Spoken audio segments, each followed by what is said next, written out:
one loves person two. Guess what? Shenanigans ensue. Person one hates person two. Guess what? Still shenanigans ensue. Person one fake dates person two. Guess what? You guessed it. Shenanigans ensue. Co-host one reports a co-host two. The name of the show? Shenanigans ensue. Yeah. Hello, I'm Jasmine. And I'm Jane, and welcome to Shenanigans Ensue. A podcast where... Do you always say no to everything? No. So difficult to defend yourself in that answer. Yeah, unfortunately. You say, I do not. I don't know, what would you say? It's a paradox. I would just look someone in the eye and go, yes. Each episode will watch a rom-com and discuss its merits as a member of the rom-com genre. We'll cover well-worn classics, hidden gems, and everything in between. We'll give you our unsolicited opinion on every trope, caper, and flim-flam the film used, or maybe abused. And of course, the Shenanigans! What a treat we have today. This episode, we're talking about the 90s classic Notting Hill. Can I be real with you? Yes. I've never seen this. Oh my word. This was my first time watching. Oh, what a treat. It was a treat. Oh my goodness. The way my brain kind of broke at the end with the famous quote, this is the one. I was like, is this a joke? I was like, she's a movie star. Is that her saying a line from another movie? No, this is the movie. No, this is for real, for real. For real, this is the one. This is the movie. Yeah, and so I'm like, my brain fully broke on that one because I was like, too many meta layers of the actor doing the line. That's the famous line from the movie with the famous actor. Yeah. I rewatched this 2 years ago for the first time in several years. And I must say, I was pleasantly surprised in terms of how it holds up. It does a really beautiful job in so many ways. Yeah, I mean, there's some questionable things, like a lot of fat phobia, a lot of antiquated things. But on the whole, a really solid rewatch. Yep. And honestly, my favorite part about all of that, like, yes, there is some of that stuff, but it's not good. No. There's very much a magnifying glass on all of that. Mm-hmm. Instead of it being something cheeky like Bridget Jones's Diary calling someone very, very thin fat the entire movie. Yeah. And I think this is the first Hugh Grant we're covering. Is it really? No way. Which is a crime because he's in so many. Oops. My bad. Well, why your bad? It's our bad. Oh, yeah. Okay. Our bad. I was just going to take responsibility. No, it's not. You just mentioned Bridget Jones's Diary. He's in that. Oh, okay, good. It's because he's not the primary romantic lead. This is the first one where we're rooting for him. And boy, ever were we. Goodness. He is down and out. He's really sad boy TM. Right down to the floppy hair and glasses. He stays sad boy. It's something.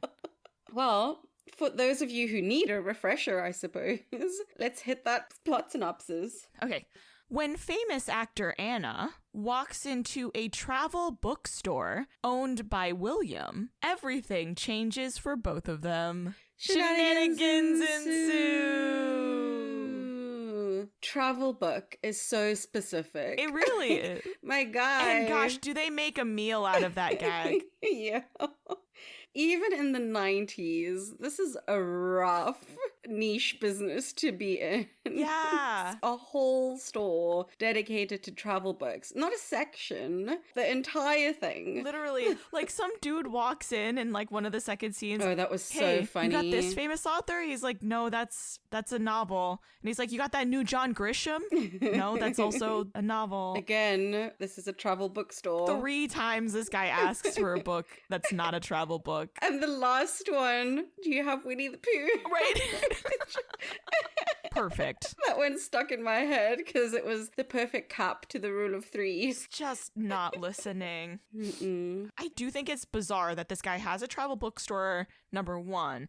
Number two, he lives directly across the street from it, which is smart. But then why do you have an employee? You know what I'm saying? Like, you can't afford this guy. Especially if it's struggling. That's what I mean. I want to see the financial situation of this store and how he's affording an employee. And like you said, he doesn't even need one because it's not like it's so busy. They open the film with the fact that they can't afford him. Yeah. They're like, cool. So like after the sales and then the overhead, we're looking at, okay, negative $300 for the month. Pounds. Oh yeah, sorry.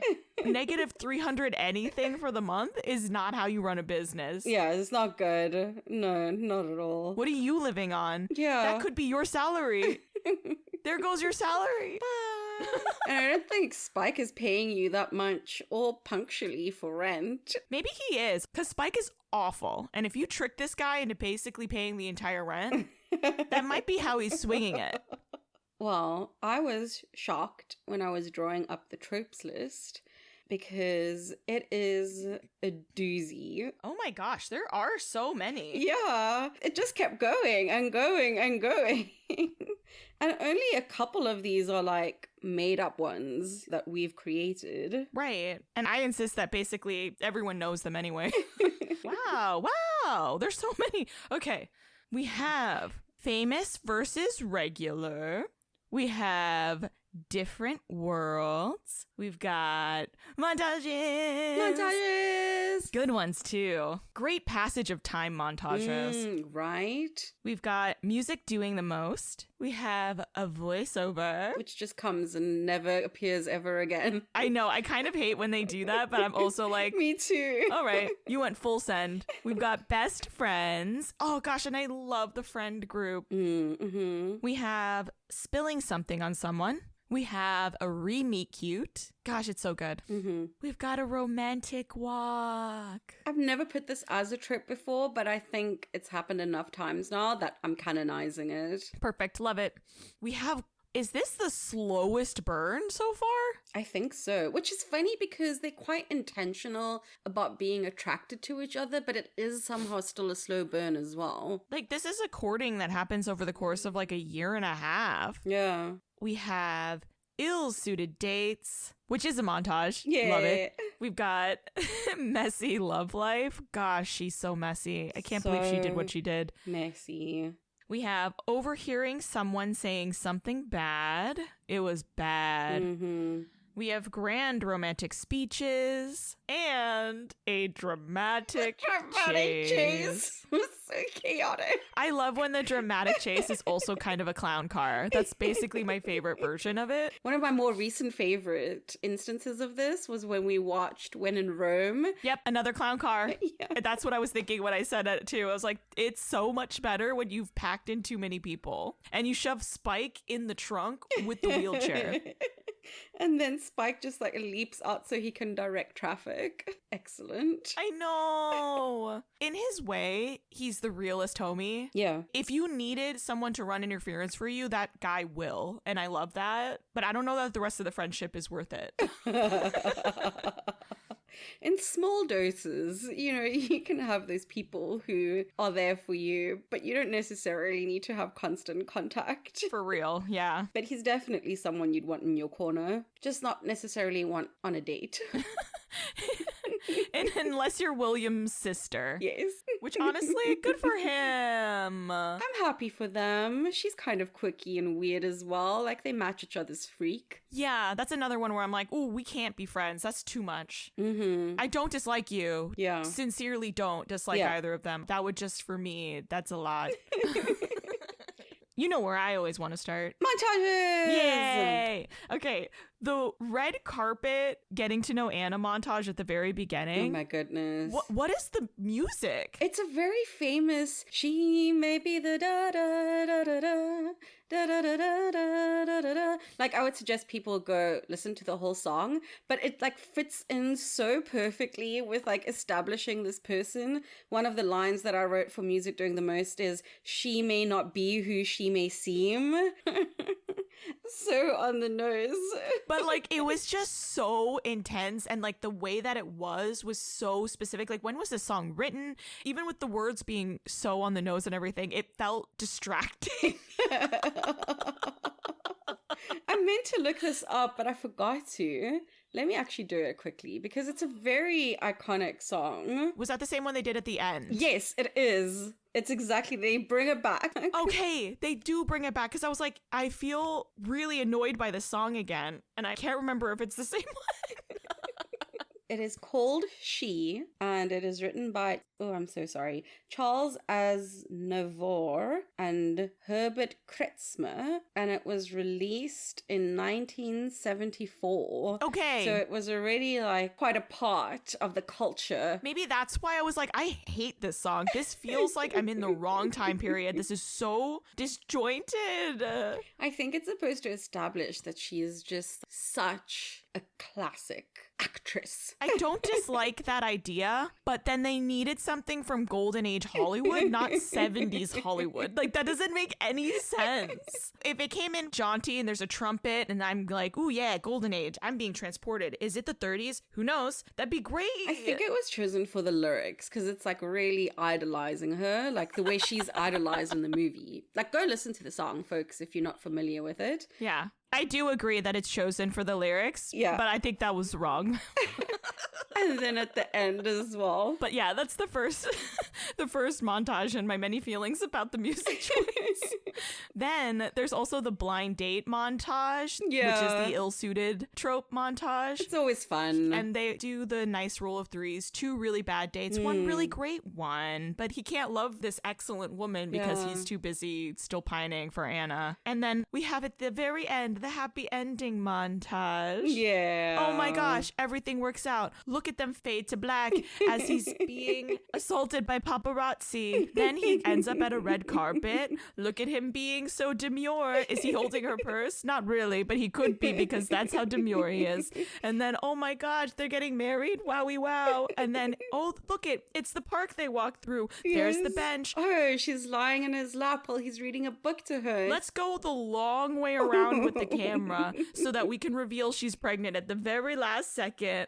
Ooh. Yeah. The montages were really well done. I loved all of them. And then I wouldn't quite call it a montage, but there was that single shot that gave you the 6 months passage of time with the snow. It's one of my favorite things ever. It's done so well. It is one of the best single shots I have ever seen in my entire life. And the only one that I think is better than that is the one from the HBO cop show where they do a single shot during a gunfight. The Matthew McConaughey show. I forget what it's called. But yeah, that was probably the second best single shot I've ever seen in my life. It's so good. It's so well executed. William is walking through the market and we get the season change, but it's done so well. And there's all these little Easter eggs because we see this woman who is pregnant, and then later when we get into spring, then she's holding the baby. It's just, I love that shot so much. And just the ability to pull that off, the choreo of that single shot. Yeah. What is that? 45 seconds? Maybe a minute. Yeah. Was an entire day on set. I guarantee it. Yeah. Crazy work. And just the continuity of that, the planning, the storyboarding. Yeah. Oh my goodness. So well done. And so smart. The first major seasonal change and the snow, he walks behind a van, and then the next seasonal change, the snow stop and it's spring. He takes his coat off while he walks through an overly dense set of market stalls so you can't even see. I'm actually getting chills while we're talking about it. Yeah, really just so smart. The whole entire thing. Really impressive work. Absolutely.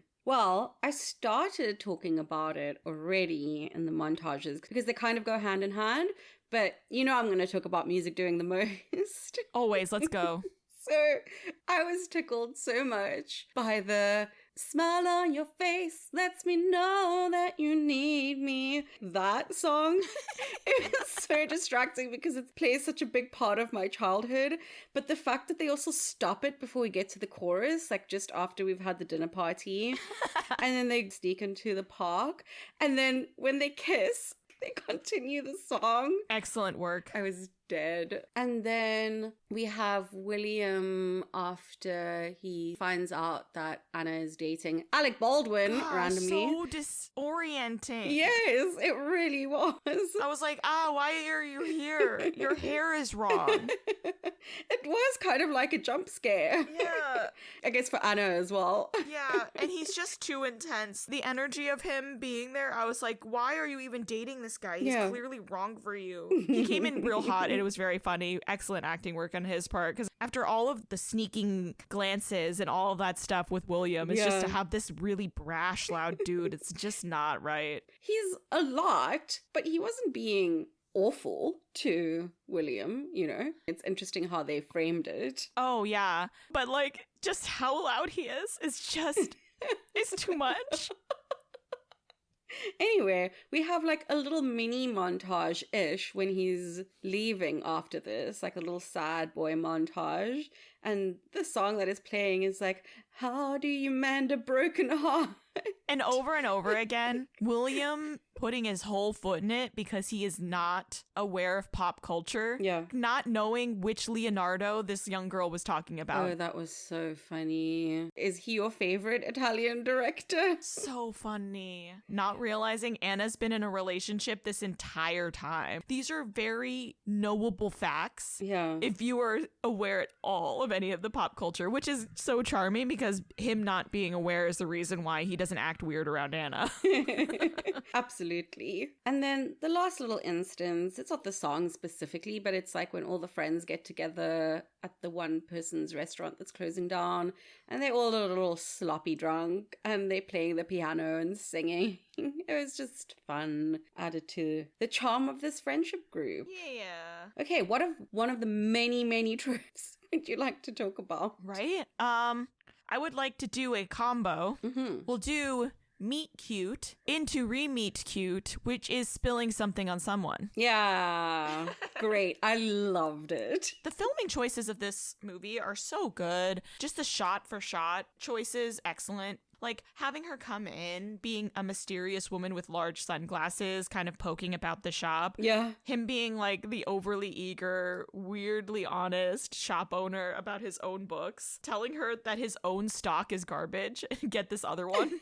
Yes. So funny. Literally dissuading her from buying the book that she wants. Yeah, he's so sweet about it. I love the way he acted it too, where you kind of watch him. Does he feel like he recognizes her? Does he know why? Is he just being charming? I think he's just being charming, and he's trying to figure out why he recognizes her. It's just so entertaining. Yeah. And then the fact that this guy was in the back stealing a book, so he has to interrupt his cute little banter. And then the thief turns the corner and is like, hey, Anna, can I get an autograph? Yeah. And her audacity for this signature. Yes. Yeah, sure. What's your name? So to so-and-so, you should be in jail. He reads that and laughs. And then, would you want my number? Unbelievable. Yeah. Well, he has gumption. I really loved how Hugh Grant acted in this as well. He's having this kind of maybe floaty encounter with her, but at the same time you can see he's distracted, like checking the monitor, waiting for the guy to come back. Yeah. You can see he's distracted. And I thought it was just really well acted. That he comes in, gives her a moment of attention, and then immediately like turns to the cameras. So fun. And then, you know, she leaves. He doesn't get the number because he's a dum-dum, or because, you know, that moment just happened with the other thief guy and he was like, I can't now. Yeah. If I was him, I would think, I'm never going to see her again. Mm-hmm. And of course, the two guys who work at the shop split their sad little cappuccino. And then they decide that wasn't quite enough. Actually, I don't want another coffee, though. His assistant says, I would like an orange juice. So he goes back to the cafe, gets an orange juice, is looking clear in the other direction, and then whips into Anna with the orange juice. A moment that would change the rest of his life. But what was so funny to me was how the assistant asks for orange juice instead of another coffee, so at least she didn't get burnt and just got orange juice down her. Oh, yeah. Whereas the assistant says, let's go crazy. I'll have an orange juice. Yep. And then the true convenience, so funny for him to be like, nope, it's that house right there, the one with the blue door. Yeah. You can see her working through in her brain, like, is this a safe idea? Should I do it? Yeah, I need to get out of this shirt. Like, I guess I'll do it. It's just very interesting to watch the whole process. Yeah, and what I like about the re-meet cute, this wouldn't have worked as a meet cute because getting her to his apartment works because they've already had an interaction and she's like gauged him to like not be creepy and weird. Like there was no way she was just gonna go with a total stranger. Absolutely not. And that's why this works. Yeah. And then, of course, she has a secondary outfit that's spectacular. Of course. And is able to just go off looking incredible. I love the fact that Spike returns from whatever he was doing and doesn't even clock who it is during that first interaction. He's got his own thing going on. Whatever that is. He's distressed for some reason. Oh, right. And then he starts to eat mayonnaise. It's not yogurt. It's mayonnaise. Oh yeah, that would explain it. Continues to eat another mouthful. I would like to talk about the famous versus regular. Yeah. Because I think they handle this really well. It feels like a more realistic portrayal, first of all, of how terrible fame is. Yeah, I feel like it does a really good job of highlighting and punctuating it in a way that is significantly more relatable than most other attempts. Absolutely. And just how isolating it is. Something that I would have actually really liked for Anna's character is for her to have a best friend. I would have loved that. William has a whole stack. Like, I would have really loved to see her having a best friend, but I suppose her not having anyone just adds to that isolation and loneliness, and it's bleak. That's what I was thinking. It's so bleak. And why she chooses London, even though that's not her city, you know? Yeah. And then how they deal with how awkward and difficult it would be for a famous person to date a regular person. Like, the attraction is there, but they are constantly second guessing interactions with each other, like feeling each other out, unsure of how to behave and how to act. I think they portrayed it in a much more realistic way than other instances we've seen. I'm thinking of like Win a Date with Tad Hamilton, even though it's perhaps not as fun per se, but the difficulty and the complexity of the relationship comes through a lot more. The key being she's consciously aware of the diminishing returns of being a woman in Hollywood in a way that like a guy like Tad Hamilton can't be. And so I do think it was really beautiful the way she was able to convey that to like the dinner party, for example, the ways that she knows that there's a bit of a time limit on certain things. When they have their little fight over the final brownie piece and everyone gives their pitch about why their life is saddest. Clearly she can't win. She's a famous movie star, but she pitches a really good reason why it's all fake. Fame is a curse. I'm good on tropes unless you have anything else. I mean, I do, but I think they also fall into the shenanigans quite a bit. Exactly. So I'm ready to move on. Yeah, why don't you pick the one you would like to start with? I'm guessing it's probably the grand romantic speech and chase. I mean, we talked about the chase a little bit, but it definitely deserves a little bit more. Shenanigans! And while we're there, we need to talk about the best friends too. Yeah. Because they bring so many shenanigans and so much heart. And I think the crux of it is in the dramatic chase. So I think that's a good place to start. So interesting that he has that famous painter's print on his wall and that she also loves the print and the painter. And then she shows up at his store with the original of the one that he had on the wall to gift him. Wow. He's been given a beautiful, thoughtful, expensive, incredible gift. And he's turned her down. Granted, it all makes sense why he did. Oh, absolutely. And if he had stuck by it, it would be a valid choice. Yeah. But when he shows his friends, and they're as lovely and supportive as humanly possible, they don't say anything to tell him that he's made a terrible mistake until he realizes he's made the terrible mistake. Well, Spike wasn't there for everyone else voting. And then when he walks in late, he's like, I got the message. I'm here. No, you've made a terrible mistake. I mean, that's why I don't consider him best friend. He's part of the family now. But, he is, or he will be at least. yeah, exactly. But he did come correct with the realness, and I appreciate that about him. Yeah. So they all pile into the car, and they were planning on leaving the one friend behind because she's in a wheelchair. And they're like, no, everyone's going. Spike, get into the boot. And not just everyone. It's her doting and sweet husband / best friend who kind of took her off of William when he had a crush on her previously years ago. It's just so sweet and healthy, that whole relationship as well. She's like, I still love you, but not in that way. And he and the friend, there's no like weird tension or jealousy involved. Also, the friend is the dad in Downton Abbey. I was like, who is this baby face? Yes. The terrible stockbroker. And then also that's the dad in Downton really sent me.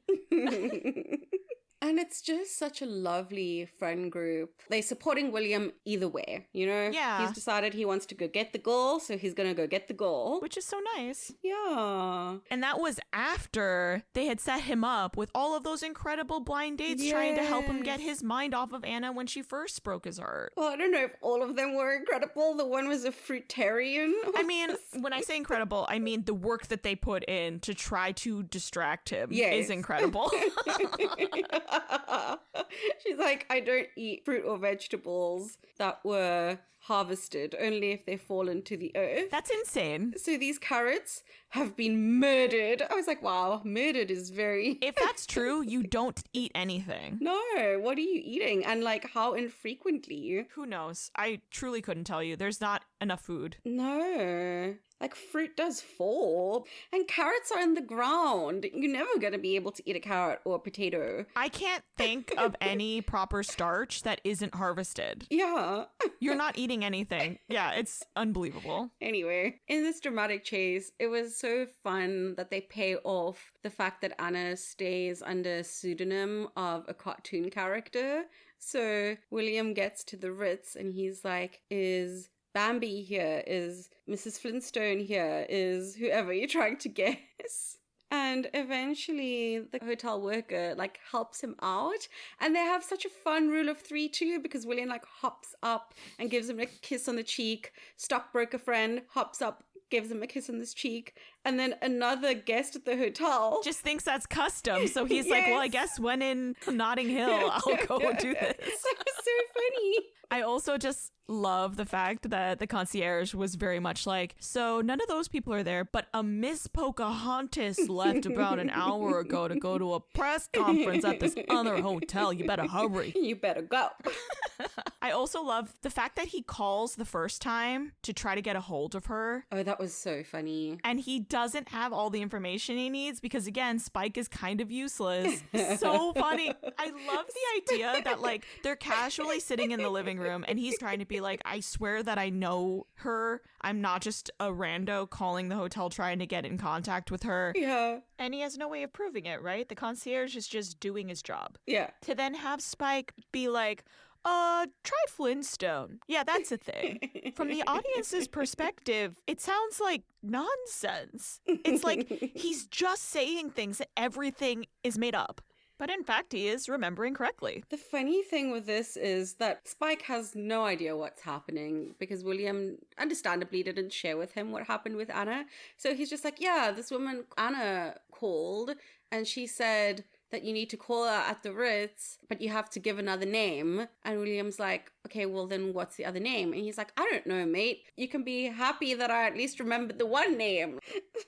So funny. And I get it, but like, write it down. Yeah, write it down. And I love that once he finally does get a hold of her, he thinks that he's going out on a date with her. Oh, that was so funny. And she does invite him out on a date, except he gets to the hotel and there's a strange man also following behind him in the hallways. Yeah. And he comes to find that there's actually a press event going on. It's a whole press junket. Basically speed dating for interviews. And the fact that he has to talk around what he actually wants to talk about, which is like the date stuff. Oh my word. Because there's a person coming in and out, not realizing that he's not an interviewer in the first place. Yeah. He gives her the flowers, asks his weird questions, is from a magazine that would not be doing this interview in the first place. And then as he's trying to leave, the receptionist stops him and puts him in another room for more interviews. Like, my guy, just go. Don't do a bunch of fake interviews. It was so funny, the walking down the hall with this guy walking behind him, and he keeps like looking behind him, and this guy's still here. And the guy is like, oh, you brought her flowers? And he's like, no, it's for my grandmother. She's terribly sick and she's in a hospital near here. The other guy asks, which hospital? And he's like, none of your business. Ugh. And the fact that he just panics and makes up this magazine and this interview, and he obviously hasn't seen the movie, and he's just trying to go off on context clues. He just asks her, like, were there horses in the movie?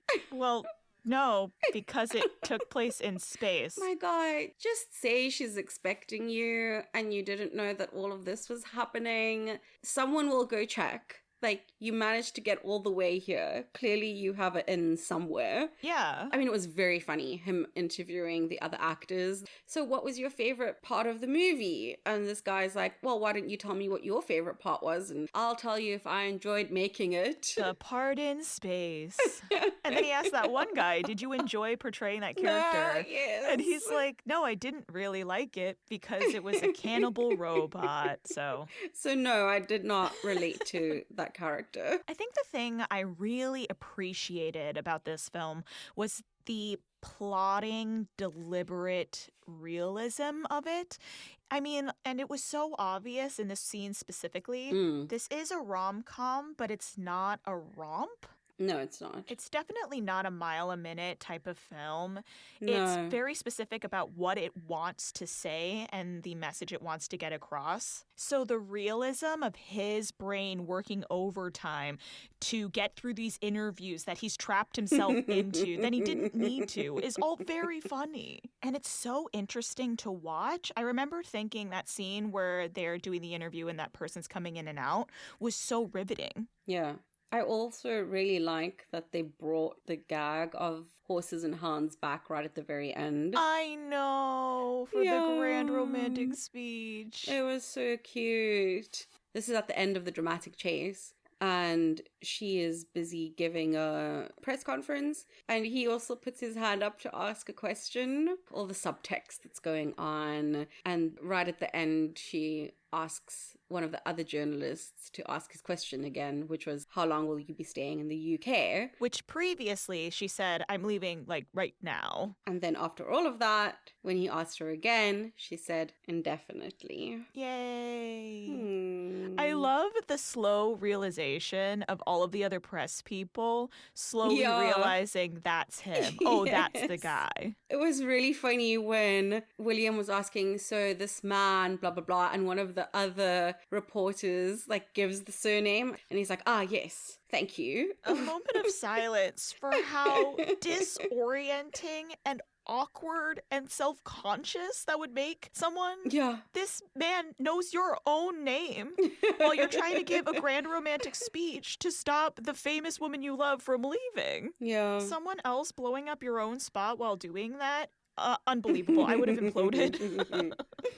Going back to something we spoke a little about before, just the pitfalls of fame, like being in the public eye or people wanting a piece of you. I found it quite heartbreaking, and then the way William handled it to be very sweet when they go through that porn scandal and she has to find a place to hide and dodge the paparazzi. Number one, you went to his place. You didn't bring any security there. You're just running lines on the roof where any of the neighbors could see you. So to act so surprised that word got out, like, yes, it was was Spike. Yeah. But Spike is such a dum-dum that if he was at the pub running his mouth saying that Anna is over at his house right now, it's right across the street, that one with the blue door, I don't know that anyone believes him. Yeah. Who in their right mind is buying that? Yeah. Especially to the point where you're going to have a sea of reporters 20 deep at your doorstep with no evidence? No. Absolutely not. I don't know. A lot of stuff Anna did frustrate me in this. I can see where she's coming from, but it was also very frustrating for me. Like,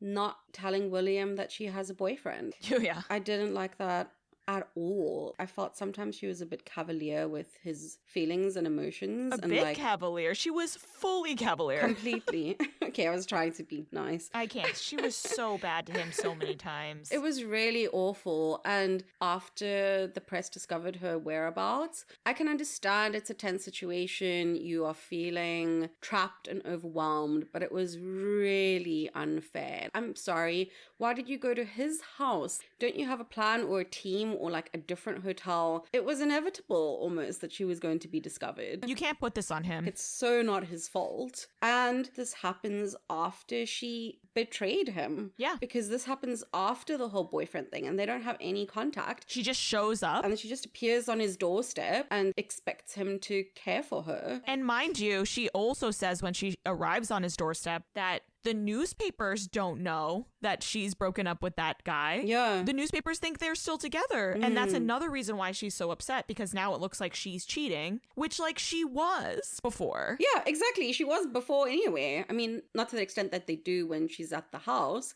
but still, that was fully cheating. Mm-hmm. And like, sure, of course, the papers can get it wrong. They don't know your personal life. Yeah. They don't know that you've actually broken up, and that's fine. But you can't act surprised. Like, you haven't made an official statement with your ex yet. Who knows what actually happened and who found out about it, you know? Mm-hmm. It is all very interesting, but William takes the fall for it again, and it's very unfair. It was so annoying that this happened. I was like, girl, exercise more caution. Why are you opening the door in any case? Even if you think, ooh, he's up to something, maybe something cute, maybe something romantic, you don't want anyone to know that you're there. Even if it's like someone delivering breakfast croissants or something, or flowers or whatever you think it is. You don't want anyone to know you're there, let alone like in his button down. Why are you opening the door? Right. There's all of that. And then her grand romantic gesture of the painting, while it is really lovely, he had to come to you. He had to find you, embarrass himself with security, and then get invited on set, have a pair of headphones. So rough. Your mic is hot, and then hear more about how you don't actually care about him. And like, yes, I get where she's coming from. It's not any of this other guy's business. Yeah. But why did you say it the way you said it? Mm-hmm. It was so unnecessarily mean to give details without that being like her truth. Just don't say anything, you know? It's like, oh, it's just someone that I'm going to talk to afterwards, or oh, it's just a friend. Yeah. And then to be so dismissive of him being hurt by that, and not even dismissive, like getting angry or annoyed with him. She's like, oh, well, why would I want the biggest gossip to know my business? You should just tell the truth. Can we have a little more communication here, please? And this is the part that's confusing and annoying to me. Like, these are the kind of moments where I'm like, I don't know who wrote this. This is the 90s. The main character is clearly William, not her. It makes me suspicious that a man wrote the script and is not being sensitive to this other character, because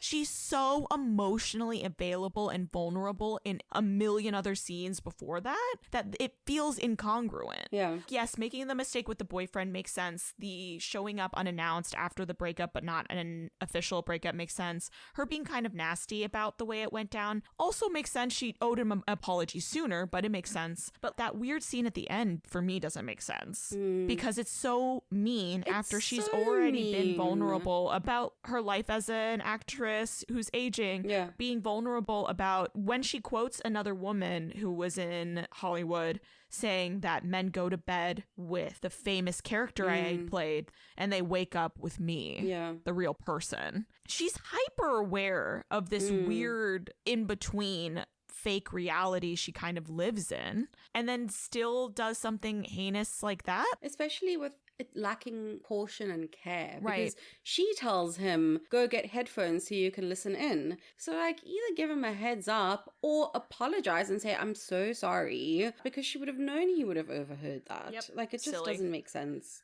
I want to talk a little bit more about Spike. Please. Because he started off so strong at the beginning. Like, we get who this character is. Why does he have that many graphic tees? Right? This is exactly what I was going to talk about. He's so excited. He's trying to pick a graphic tee for the date, first of all. The choices are so inappropriate. And then the one that he finally settles on is something to the effect of, "You're the most beautiful woman I've ever seen." And William's like, "Oh, yeah, that's great." Subtext being, if you have to wear a shirt like this, Right. then that's great. And then when he turns around to run up the stairs, it says at the back, "Fancy a fuck." He's hopeless. Hopeless. Why wear that shirt? Why do you own that shirt? If I'm honest, though, one could never accuse Spike of false advertisement. No. The man in that heinous shirt is the man you're going to get long term. Yeah. And you know what? Good for him. Given his personality, you should just get straight to the point. Be your authentic self. And that's why he's able to find something good with William's sister, because she's also a big old weirdo. That engagement or proposal was so funny Good because for them. they're all making announcements, and her announcement is, "I've decided to get married." He's this artist, he has a lot of potential. And then she just turns to Spike and she's like, "That's you, by the way." I love the idea that Spike sat there for a solid 30 seconds and was like, "Oh, she's been dating someone else the whole time." Wild. I also, Yeah. speaking to the earlier paparazzi in the front door scene, I would love to bottle Spike's confidence. Oh my word. Turn it into a pill form Oh. that he's in undies, one of them all the way up one cheek. Yeah. Checks in the mirror and is like, "Okay, yeah, looking good, looking fit." The ladies love the gray. Yeah. Then he goes back out and poses some more. Yeah. Man, I want some of that. Pop-off king. Another payoff with Spike shenanigans is, I don't know, he's just messing around, I guess. And he's like, "William, there's something wrong with these scuba diving goggles." And he's like, "No, they're prescription. I wanted to be able to see the fish." And then when William has a date with Anna at the movies later, and he's running around, can't find his glasses because, of course, we see later Spike is sitting on them. We cut to William in a lovely suit wearing the goggles. Because he can't see, he's nearsighted. Yeah. I loved that. And I adored the scene afterwards where they're getting a bite to eat and all of those guys are talking shit about Anna. Yeah. Oh, man. William tries to say something and they basically blow him off. They just laugh him away. And they go to leave and she's like, "No, I'm going to say something." And man, does she ever. What an inspiration. It was so satisfying to see her, like, take them down a couple notches. Yep. Because, of course, you have all that confidence and bravado to say that sort of thing. But then when that actual person is standing in front of you, kind of hard now. Yeah. I love the idea that this film really tries to bring that kind of reality to it over and over again. At the Yeah. end of the day, there's a person. Mhm. They feel like they're separate, but Yeah. they're people. I think that's all the stuff that I have written I down. think we've covered it. I mean, there's so much. And this movie is also longer than most. It's just over 2 hours. Yeah. So it's not possible for us to cover everything. If I'm honest, I feel like despite being 2 hours, has kind of less shenanigans than many hour-and-a-half films. No, it does. It's a much more realistic film. Yeah, quite different tonally. Still a rom-com. Yeah. I feel like 75% of rom-coms are rompy and 25% are romance first. Yeah. And this is a romance first. Absolutely. I mean, we didn't really talk about the slow burn, but they do stretch it out and all the nuances and complexities of it, and it feels really realistic, like how awkward it actually is. Yeah. Trying to navigate this wide chasm of different experiences. Yeah. Their lives are just so different. And honestly, the biggest thing too, the play on status is quite interesting. yeah. The places where she feels low status are interesting. The places where she lords her higher status over him are quite interesting. The power dynamics of it all are fascinating to watch. And watching them both find a way to meet in the middle is really lovely. Yeah. So I'm ready to go on to Fun fab fab fail. For me, this is fun. I don't even know if that's the right word, to be honest. Yeah, I sat with this for a very long time. Where I ended up was a fab fail kind of oxymoron. Mm-hmm. Just because, don't get me wrong, this movie is a classic and it's a classic for absolute reason. It's so beautifully made. I think the acting is incredible. It's very engaging. I just keep forgetting how icky I feel with some of the ways that Anna treats William. Yeah. And it leaves me feeling sometimes like I can't really root for them as a couple completely. Like, I'm very happy we get that ending montage, but I don't necessarily know, because we don't get to see it, how things change. Like, Right. it feels so much that he is in a lower status to her, and I don't know how we can see them as equals. Right. Like, how do you bridge that gap? I really do appreciate the effort taken to make sure that we're on his home turf. Yeah. I do think that explicitly not having her have friends, her not having family, her not having Anyone. her Yeah. own real life, honestly, means that in that way he holds higher status. In that dinner party, even though they're fawning over her, Yeah. he's in control. These are his friends. This is Yeah. his dinner party. They found a nice balance that way to be like, yeah, I'm going to live here with your people. Yeah. He has to do the awkward thing of being at the red carpets every so often. But like ultimately she's adjusting herself to his life, Yeah. which was nice. No, that is true. I think they found a way of trying to address it, but it is hard. Like there is a significant status difference. Because it's so built in. It's the reason why, for the most part, celebrities only date other celebrities. Yeah. I still think this movie is a classic. It holds up surprisingly well. And I've enjoyed watching it again, and it's not been that long. So yeah. It's hard. I give it the fun for myself. And the thing is I don't know that I had fun. Yeah. And so I don't know that that's the right word. Maybe like flowery. I really like this movie. Yeah. It's a very, very good movie. I think there are things that I acknowledge as funny and well written. They just make some of the heartbreak more palatable. Yeah. So for me, like flowery fun, fluffy fun, maybe something like that. I don't know that I'll watch it very often, but it's a very good film. It's a very good film. How I typically want to feel after watching a rom-com is not how I feel after watching this movie. So I also wouldn't necessarily gravitate towards it as a comfort film. That said, it's excellent and so well made, just as a whole as well, in addition to being really well acted. Yeah. So that brings us to Our favorite section. Give me the cheese, please. please. Okay. I'm ready. 3, 2, 1. 1. Good Ricotta vegan Ramona. cheese. Oh, interesting. I thought you'd get a kick out of that one. Yeah, definitely. I went first for the one that's coming after this because, sneak peek behind the curtain, we recorded this out of order. So you get to go first. Okay, I'm first.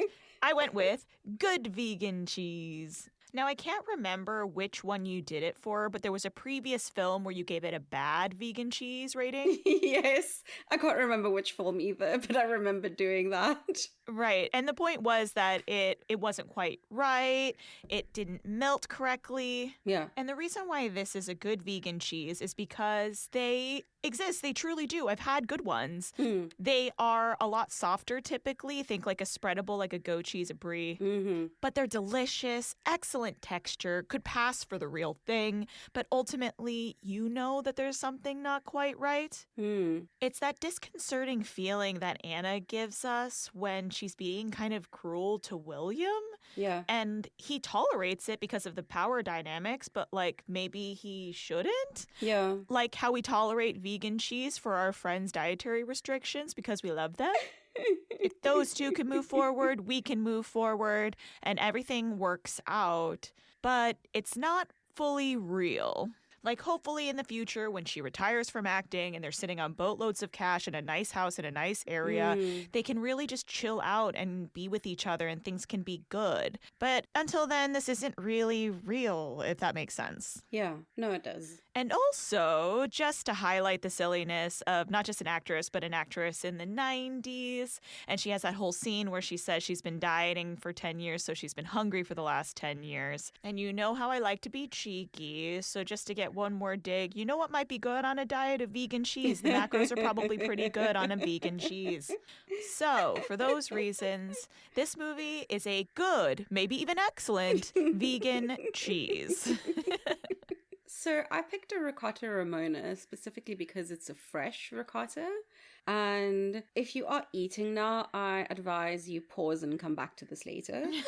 I'm going to get a little bit graphic. People who are lactose intolerant, soft, fresh cheeses are the worst kind of cheese for them.